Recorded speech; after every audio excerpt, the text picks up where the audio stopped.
이사야 33장 7절로 16절 두 번째 단락이죠. 하나님의 심판은 실제일까? 심판은 현상계에 속한 것이 아닙니다. 심판은 본질계에 속한 것입니다. 그러므로 육으로 현상을 사는 우리에게는 심판은 개념이지 실제가 되지 않습니다. 자, 33장 전체를 세 단락으로 나눕니다. 첫 단락은 지난주에 보았죠.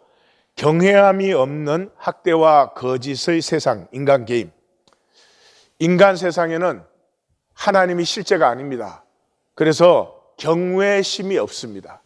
경외심이 없으면 힘을 가지려고 하고, 힘을 가진 자는 힘이 없는 자를 학대할 수밖에 없고, 또 힘을 가진 자가 힘을 가지고 마음대로 하기 때문에 거짓이 될 수밖에 없는 것, 그것이 인간 게임이고요.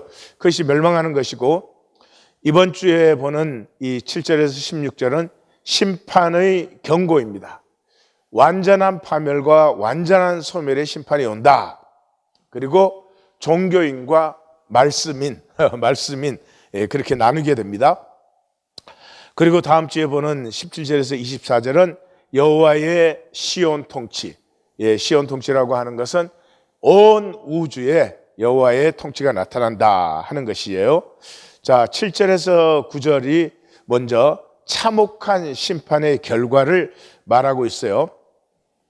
7절, 보라 그들의 용사가 밖에서 부르짖으며 평화의 사신들이 슬피 곡하며. 그러니까 평화의 도모가 다 실패한 것이에요. 그래서 이제는 용사들이 싸움을 도두는 소리만 이제 우렁찬 것이죠. 근데 사실은 평화의 그 사신들, 평화의 도모가 다 패하는 것은 평화 자체가 이 현상 세계에서는 진실이 아니었어요. 제스처예요. 지금 우크라이나 전쟁도 뭐라 그래요? 전쟁을 하는 쪽도 평화를 위해서 이 전쟁을 하는 것이다 그래요. 인류 역사의 모든 전쟁은 그렇게 해왔어요. 그러니까 평화의 도모가 패해지는 것은 그것이 거짓이기 때문이에요. 현상 세계에서는 제스처예요. 그래서 보라 모든 평화의 도모가 패하고 싸움을 돋우는 소리만 높아진다. 그리고 그 도모는 거짓이었다. 8절, 대로가 황폐하며 행인이 끊어지며 대적이 조약을 파고 성읍들을 멸시하며 사람들을 생각지 아니한다. 사람들을 생각지 아니한다. 그 말은 no regard for the human beings. 인간을 쉬운 말로 하면 절로 보는 것이에요. 먼지처럼 취급하게 된다 이런 것인데, 그러니까 모든 교통이 없어져요. 대로가 황폐하니까. 그리고 행인이 끊어지고 조약이 다 파괴되어져요. 그러니까 교통과 조약은 인간 게임을 만드는 두 가지의 근간이에요. 그게 없어져 버리는 거죠. 그러니까 인간 게임이 끝나는 것입니다. 인간 게임이 끝나는 그 시간에는 성읍과 인간의 가치가 없어져요. 왜냐 그러면 이때까지 인간 게임이 뭐예요? 어느 게 가치 있느냐는 거예요. 그래서 인간 게임에서는 돈 많은 사람이 가치 있다. 지위가 높은 사람이 가치가 있다. 힘이 있는 자가 가치가 있다. 이렇게 했어요. 근데 그 인간 게임이 도말되어 버리니까 이때까지 우리끼리 만든 거짓 가치가 완전히 사라져서 인간은 먼지보다 못한 그런 존재가 되어버려요. 9절, 땅이 슬퍼하고 세잔하며 레바논은 부끄러워하고 마르며 샤론은 사막과 같고 바산과 갈멜은 나뭇잎을 떨어뜨리는도다. 그러니까 이 인간 게임이 멸망할 때 인간만 멸망하는 게 아니라 자연까지 파멸되어요. 땅이 슬퍼하고 쇠잔해요. 그래서 레바논, 샤론, 바산, 갈멜, 여기는 굉장히 풍부한 지역이죠. 레바논의 백양목, 샤론의 꽃, 바산의 암소, 갈멜은 하나님의 포도원이라는 뜻이에요. 그러니까 가장 비옥하고 풍성한 지역이 완전히 황폐해져 버리니까 인간과 자연이 다 멸망하는 것이죠. 그래서 모든 인간의 도모와 자연까지 파멸된다. 이 인간이 심판을 받는데 왜 자연까지도 파멸되는가 하는 것은 성경은 인간에게 다스림의 권세를 주셨죠. 그래서 인간이 스스로 다스림의 권세를 저버렸어요. 그러니까 인간이 다스림의 권세를 저버렸다는 것은 자기 스스로 조건과 상황의 종으로 만들었어요. 자기가 다스려야 되는데 자기가 종이 되었어요. 뭐에? 조건과 상황에. 그래서 평생의 삶이 내 조건과 상황을 남보다 더 멋있고 힘있게 만드는 것, 그게 인생인 줄 알고 그렇게 헛되게 사는 거죠. 그런데 그럼 다스림의 권세가 뭐예요? 십자가죠, 십자가. 십자가는 조건과 상황으로 볼 때는 가장 가치 없고 악하고 안 좋은 거죠. 나쁜 거죠. 그죠? 예. 그럼에도 불구하고 인간 생명은 그 십자가라는 조건과 상황을 겪을 때 그냥 그렇게 해서 그 종로로서로 허무해지는 게 아니라 십자가에서조차도 가치를 창조한다. 이걸 보여준 게 예수님이죠. 그러니까 십자가가 가치를 창조할 수 있으면 인간의 어떤 조건과 상황도 가치 창조를 할 수 없는 그런 조건과 상황은 없다. 그런 말이죠. 그래서 로마서 8장에서 사도 바울이 잘 설명하죠. 피조물이 허무한데 굴복하는 것은 자기의 뜻이 아니요 오직 굴복하게 하시는 이로 말미암음이라. 여기서 굴복하시는 이로 하는 것은 이게 이중 의미예요. 물론 이 굴복하게 하는 이는 마귀예요. 마귀가 속여서 이 사람을 마귀의 종으로 만들므로 말미암아 자연까지도 파괴되게 하는 거예요. 그러나 그것을 허락하신, 그걸 섭리로 허락하신 분은 하나님이시니까 여기에 이 굴복하게 하시는 이는 이중적인 의미를 갖고 있어요.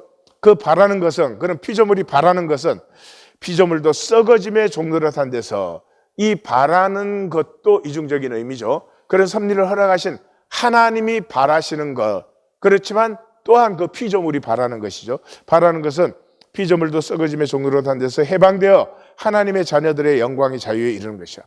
피조물이 자유가 아니고 그 하나님의 자녀들이 영광의 자유에 이르를 때, 다시 말해서 더 이상 조건과 상황의 종이 아니라 다스림의 존재가 될 때 모든 피조물도 인간의 다스림과 그 섬김을 통해서 영광스럽게 되는 것이죠. 근데 인간이 그것을 이제 버렸어요.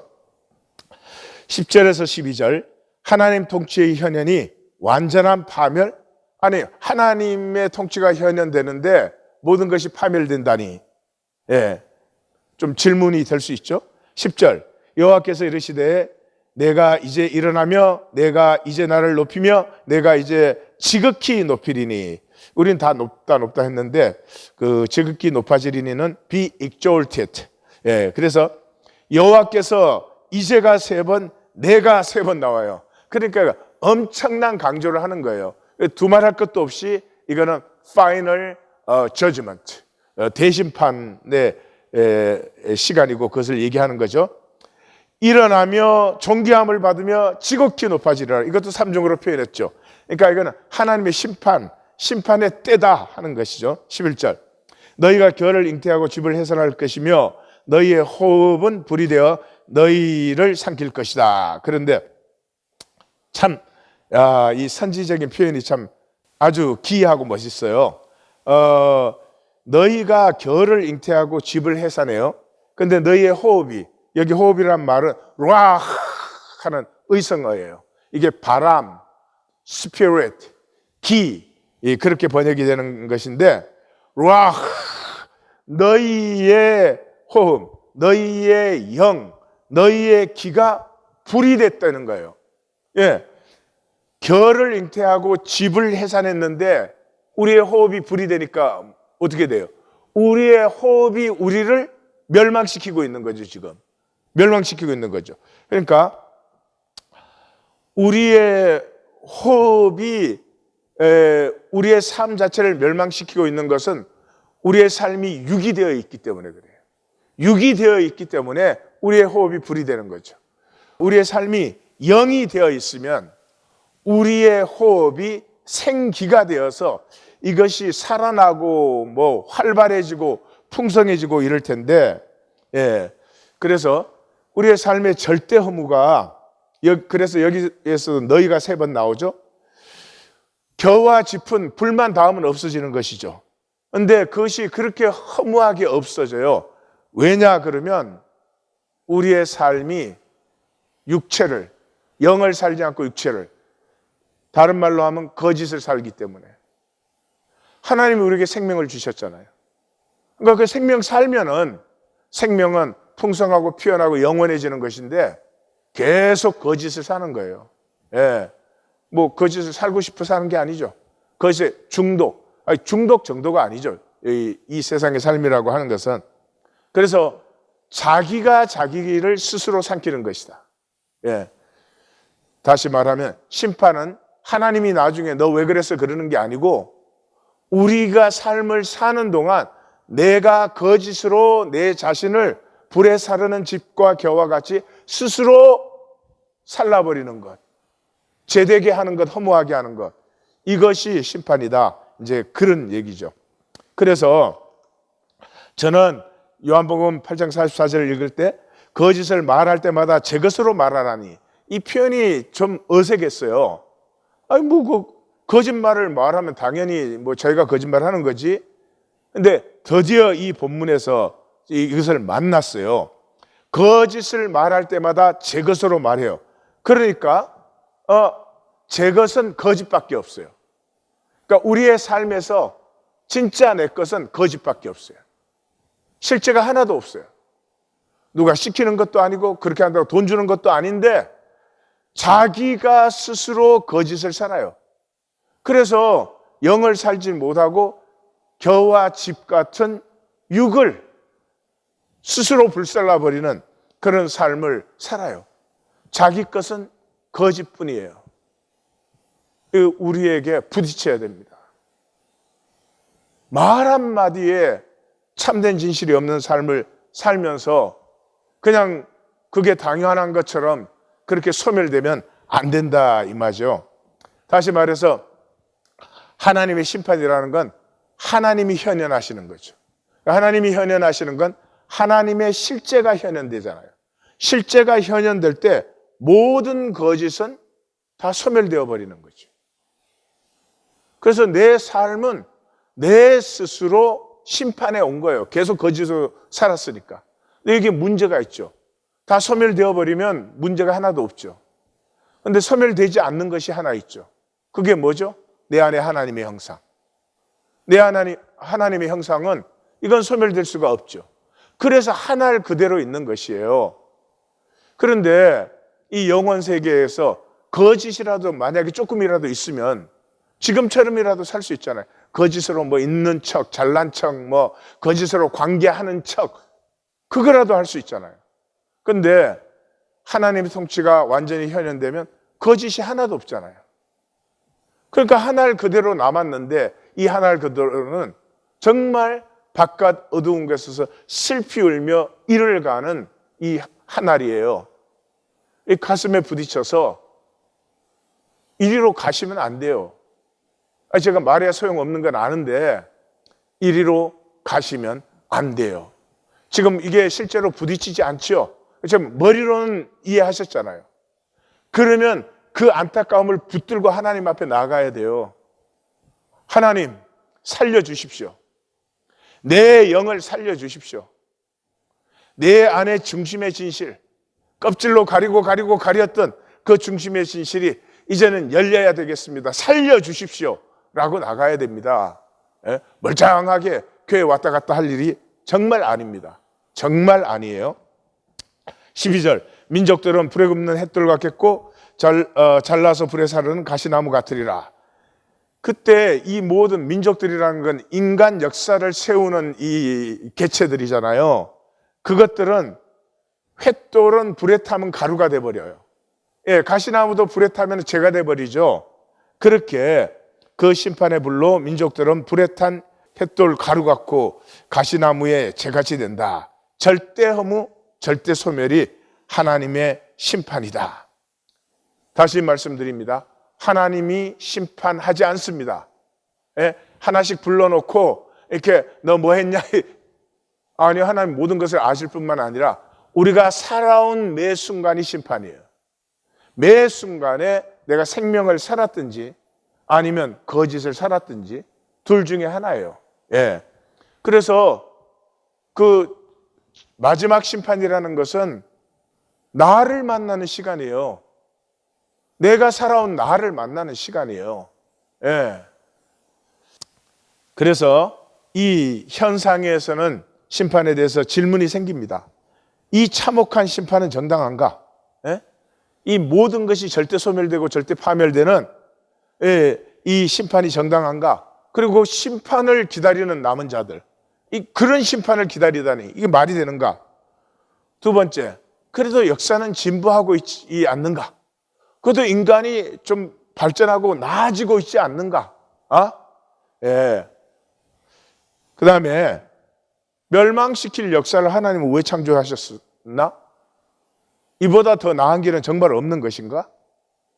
이런 질문들을 스스로 하셔야 됩니다. 그리고 그 답도 스스로 만나셔야 됩니다. 예. 이게 이 개념도 분명하지도 않은 뭐 심판이 있대는데 뭐 그때는 뭐 백보자 심판대 앞에 나간다는데 뭐 아는 것도 아니고 이게 모르는 것도 아니고 마귀가 우리를 허리멍텅하게 애매모호하게 만들어 가지고 거기에 그렇게 술 취한 듯 그렇게 있으면 안 되는 것이에요. 자, 13절에서 16절 나님의 분기점, 이 심판과 구원의 나님은 경외심에서 나뉘어져요. 그래서 13절 엄청난 선포가 나오죠. 너희 먼 데 있는 자들아 내가 행한 것을 들으라. 너희 가까이 있는 자들아 나의 권능을 알라. 나의 행한 건 하나님의 두와 나의 권능 하나님의 비를 알라. 그러니까 심판에 대한 유일한 대안은 경외심 뿐입니다. 경외심 외에 우리가 심판에서 구원받을 수 있는 것은 아무것도 없어요. 나의 권능을 알라 하는 것이죠. 예, 그러니까 나의 권능을 알라라는 것은 지금 우리가 하나님 노릇하고 있죠. 하나님 같이 뭘 가지고? 선악과 가지고. 이 내가 선악의 주체가 돼서 내가 무엇이 선이고 무엇이 악이다, 무엇이 이익이고 무엇이 손해다, 이거 계속 내가 딱 중심에 서서 그것을 판단해 가지고 지금 내 마음대로 사는 거 아닙니까? 예. 우리는 선악의 주체가 아니에요. 예. 예. 우리는 격금의 존재입니다. 격금의 존재. 우리는 하나님께서 주신 상황과 조건을 그냥 받아 누릴 수 있을 뿐이지 그거 한 가지 털 것만큼도 바꿀 수가 없어요. 예수님 말에 의하면 키를 한 치나 이 머리카락 한 올을 마음대로 할 수 있느냐? 아니라는 거죠. 근데 여기에 놀라운 일이 들어있어요. 왜냐 그러면 우리가 하나님보다 더 복된 존재예요. 자, 하나님은 현상을 창조해요. 그럼 우리는 현상을 봤죠. 그런데 그 현상의 가치를, 현상의 의미를 창조할 수 있는 것은 우리뿐이에요.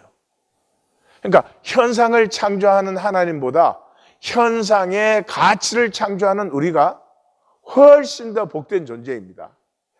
하나님은 이순신 장군을 창조할 수 있어요. 그러나 이순신 장군이 그 시대에 한 사람으로서 민족과 역사를 위해서 그렇게 가치 있는 삶을 살 수 있는 건 우리에게 달린 것이에요. 그래서 사실은 우리가 하나님보다 더 복되다 그렇게 말할 수 있어요. 예. 그러나 그것을 아는 것은 내가 이게 상황과 조건 속에서 어느 게 이익이고 손해냐 내 마음대로 이렇게 하는 동안은 물론 그건 안 되죠. 하나님 앞에 겸비하여서 진정한 가치가, 하나님의 뜻이, 하나님의 거룩하심은 어디에 있는가 하는 것을 경외심으로 받는 자만이 그런 삶을 살 수 있는 것이지, 우리의 무슨 우리가 굉장히 의로워서 그런 것은 없는 것이에요. 14절 시온의 죄인들이 두려워하며 경건하지 아니한 자들이 떨며 이르기를 우리 중에 누가 삼키는 불과 함께 거하겠으며 우리 중에 누가 영영이 타는 것과 함께 거하리오 하도다. 재밌죠? 시온의 죄인들이에요.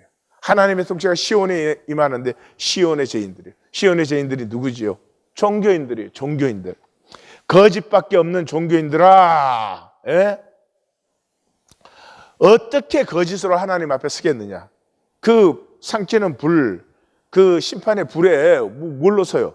어떻게 거짓으로 하나님 앞에 서겠느냐 그러는 거죠. 악인은 우리는 악인 그러면 자꾸 무슨 뭐 살인 강도, 그건 물론 악한 것이죠. 하지만 이런 것이에요. 예, 한국에서 어떤 사람이 이제 미국을 오기로 했어요. 근데 미국으로 오기로 했으면 비행기표를 사서 비행기에 타면 오는 거예요. 근데 그 사람이 이제 이래요. 내가 뭐 미국 가는데 뭐 비행기까지 힘을 빌릴 필요가 있느냐? 그리고 이제 강릉에서 출발해서 태평양으로 수영을 해가는 거예요. 그게 악한 자예요. 악한 자. 예. 우리의 삶은 태평양보다 더 큰 것이에요. 우리가 마음대로 그렇게 뭐 잘 살게 만들고 남보다 더 잘나게 만들고 그럴 수 있는 게 삶이 아닙니다. 예. 나에게 하나님이 형상의 생명을 주시고 이 온 우주를 내 앞에 펼치심으로 내 삶을 살아가게 했다면 그 하나님 앞에 겸비해져서 삶의 순간순간 길을 하나님의 은혜로 받을 때 우리는 생명의 가치를 피울 수 있는 것이지, 내가 뭐 이렇게 뭐 이게 옳으냐 저게 옳으냐, 내가 뭐 선해야지, 이런 것이 아니라는 것이죠. 예, 이 종교는 그 자기의 의에 미쳐 있는 사람들이에요. 종교인은 다 의인이에요. 종교인은 웃기는 게 자기가 죄인이라는 걸 아는 게 또 의가 돼요. 난 내가 죄인이라는 걸 안다, 이런 또 의를 가지고 있어요. 하여튼 종교인은 이 말할 수가 없는 사람들이에요. 15절, 오직 공의롭게 행하는 자, 정직히 말하는 자, 토색한 재물을 가증히 여기는 자, 손을 흔들어 뇌물을 받지 아니하는 자, 귀를 막아 피 흘리려는 꾀를 듣지 아니하는 자, 눈을 감아 악을 보지 아니하는 자. 굉장히 길게 표현을 했습니다. 여기 읽으실 때 시편 1편이 떠올랐다면, 내가 말씀 만나기 보니까 그 성도님들 중에 있더라고요. 아주 성경에 맥이 통하고 있는 거예요. 이게 지금 시편 1편 1절 말하는 거 아니에요? 복된 사람은 악인의 꾀를 좇지 아니하고 죄인의 길을 쓰지 않고 오만한 자들의 자리에 앉지 아니하고, 그런 거 사는 거 아니다 이 말이죠. 그러면 누구예요? 이 복된 자들은 경외심으로 실제를 누린 자들이에요. 경외심은 하나님만 경외하는 게 아니에요. 그런 종교적인 것이 아니고, 경외심이 있는 사람은 모든 사람과 만물의 그 존재의 신비를 경외로워하는 거예요. 그래서 이 경외심의 적은 종교심이에요. 예, 종교생활 하는 게 종교심으로 하거든요. 종교심을 가지고 있는 한 절대로 경외심이 열리지 않아요. 예. 종교심은 왜 종교심이 있어요? 내가 복받아야 되겠다, 내가 약하고 부족하니까 하나님 나를 좀 지켜주셔야 되겠다, 이런 게 종교심이거든요. 예. 종교심은 필요한 것이에요. 그러나 종교심으로는 구원에 들어갈 수 없으며 하나님과 하나 되지 않아요. 그 종교심이 깨어지고 경외심이 열려야 돼요. 경외심의 적이 종교심이에요. 이건 내일 이제 자세히 보겠습니다. 예, 그리고 이 경외심이라는 것은 말씀, 이 말씀은 우리가 이해하는 것이 아니고요, 말씀 속에 전혀 다른 세계가 들어있어요. 하나님의 세계가 여기 전거되고 있어요. 그래서 그 말씀을 만나면 이 세계가 아니라 하나님의 세계를 만나기 시작해요. 이 하나님의 세계를 만날 때 내 안에 열리는 것을 경외심이라고 해요. 예, 그러니까 나는 내 세계를 살 수 있을 뿐이다. 이게 무슨 말인지 이해하기 어려울 것 같은데, 제가 본질 사고에서 그런 얘기를 나누었어요. 스승이 고백을 했습니다. 내가 청년일 때는 주님, 온 세상을 바꿀 수 있는 능력을 나에게 주시옵소서. 그러다 보니까 시간 가고 중년이 되니까 주님, 내 주변의 친구와 가족들이라도 변화시킬 수 있게 해주시옵소서. 그리고 노년이 되어서야 주님, 나를 바꾸어 주옵소서. 그렇게 기도할 수 있게 되었다. 그런데 이 세계는 내가 변화한 만큼 나에게 변화돼요. 다시 말씀드려요. 내가 거짓인 사람은 세상을 봐도 하나님을 봐도 또 하나님의 남은 자를 봐도 거짓으로 보여요. 자기가 거짓이니까 저 사람도 거짓일 거야, 이렇게 보이는 거예요. 그러니까 내가 새로워지는 만큼 나의 세계가 같이 새로워지게 돼 있어요. 예, 근데 종교인은 참 불쌍한 거죠. 종교인은 다 거짓이거든요. 진실이 하나도 없어요. 그러니까 사실 모든 게 거짓으로 보여요. 불행은 뭐예요? 하나님까지도 거짓으로 보여요. 그래서 하나님을 속이지만 전혀 아픔이 없어요. 아파하지 않아요. 예. 16절, 그는 높은 곳에서 거하리니 견고한 바위가 그의 요새가 되며 그의 양식은 공급되고 그의 물은 끊어지지 아니하리라. 예, 이 남은 자들은 존귀하고 높은 삶을 살게 된다. 이 10절에서 하나님이 이제 높아진다 그러셨죠. 그리고 영원한 평강과 무한 공급이 이루어진다. 그러니까 이게 2800년 전 표현이지 이게 뭐예요? 이 남은 자들은 하나님과 하나가 되어서 하나님과 함께 하나님의 세계를 누리는 거죠. 예, 내가 변화하는 것만큼 내 세계가 변화된다 그랬죠. 남은 자들은 하나님에게 붙들림 받는 만큼 하나님의 세계를 누리는 거예요. 그래서 에베소서에서는 사도 바울이 잘 표현해 주고 있죠. 긍휼이 풍성하신 하나님이 우리를 사랑하신 그 큰 사랑을 인하여 허물로 죽은 우리를 그리스도와 함께 살리셨고 너희는 은혜로 구원을 받은 것이라 또 함께 일으키사 그리스도 예수 안에서 함께 안으려 앉히시니. 그러니까 우리가 구원을 받을 때 그리스도와 함께 우리가 살아났고 이제 사망에서 생명으로 옮겨졌고 함께 일으키사 우리를 부활시키시고 부활에 참여하게 하시고 그리스도 예수 안에서 하늘에 함께 앉으셨어요. 그러니까 다스림의 권세가 회복이 된 것이죠. 그런데 조건 상황에 종노릇하면서 구원받았다 그래주는 종교 뭐 그 계속 믿으시면 저야 어떻게 할 수 없지. 그걸 자기가 믿는 건데 거짓을 자기가 믿는 건데 그게 자기 심판인데 어떻게 하겠느냐 이러는 거죠. 과연 극소수의 남은 자들을 위한 우주의 대파멸은 정당한가? 이 남은 자는 정말 극소수의 극소수인데 그 극소수를 위해서 우주를 다 파괴하는 것이 정말 정당한 것인가? 계시록 6장 10절에 보면 그렇게 되어 있죠. 큰 소리로 불러 이르되 거룩하고 참되신 대주제여 땅에 거하는 자들을 심판하여 우리 피를 갚아주지 아니하시기를 어느 때까지 하시려니까. 하나님의 심판을 언제까지 홀드하시겠습니까? 각각 그들에게 흰 두루마기를 주시며 이르시되 그 남은 자들에게 흰 옷을 입혀주세요. 의를 하나님의 의를 입혀주시며 이르시되 아직 잠시 동안만 쉬되. 예, 쉬는 거예요. 그들의 동무종들과 형제들도 자기처럼 죽임을 당하여 그 수가 차기까지 하리라. 그 수가 찰 때까지. 그러니까 여기에서 뭐예요? 이게 죽임을 당하여 그 말은 현상적인 순교만을 얘기하는 게 아니에요. 남은 자들은 이 현상의 삶을 들여서 생명을 피워내는 자들이에요. 그러니까 다 죽임을 당하는 자들이에요. 나는 날마다 죽노라.